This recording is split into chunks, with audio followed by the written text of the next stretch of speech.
Next, we're going to take our serger from a 4-thread to a narrow 3-thread. So when we say narrow, that means we're going to use the right needle.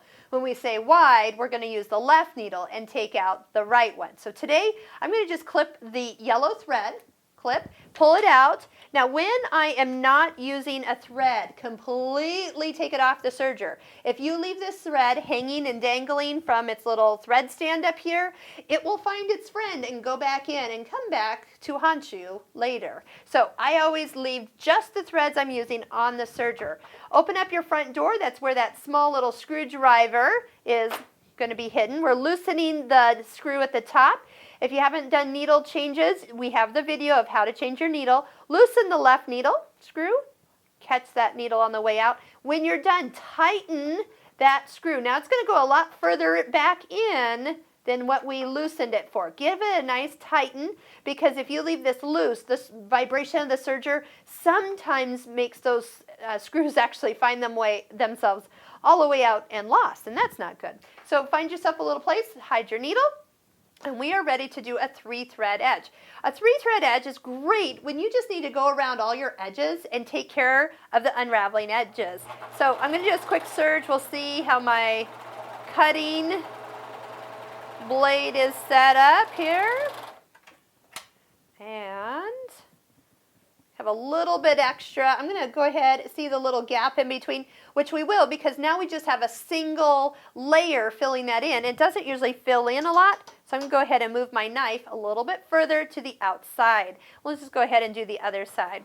Now, if you don't want to cut anything off, you can just run the fabric right next to the blade. You can move your seam guide, which, by the way, if you want this out, you can just go ahead and slide it out. But it's kind of nice because you can set this up. Slide that back in. So that is even with your knife, and then not be trimming off very much. But if you do trim off just a little bit, it is going to give it a nice little edge. Ooh, that's pretty. So see the difference? Now it's filled in where before it had a little bit extra there. So you can go all the way around the edge. I would also probably lengthen the stitch length because we don't really need it this tight, so we can make that a little bit longer and spread it out. Here is a great example. I've got a coat that I actually had, see, it's a beautiful silk. I just had it quilted, silk on the top, silk on the bottom with batting in between.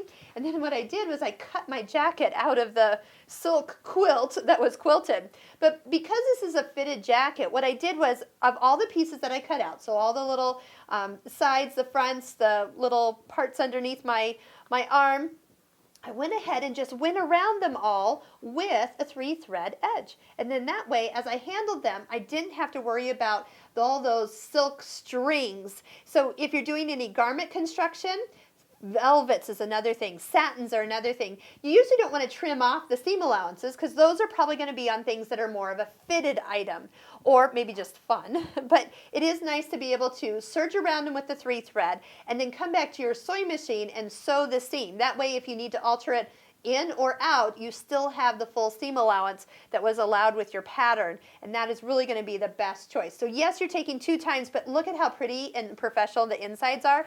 Also, that does allow you to press these seams open and not just to one side or the other because they have actually been closed up. So, and I have had people just they'll sew everything together, then they'll come back with the little 3-thread and just serge all the seams together. So whichever way works best for you. I prefer to do it more on the individual pieces and then go back and sew them together. Now we will have a video on how to do curves, both inside and outside, curves and corners, so you know how to work around something that's not just a straight edge.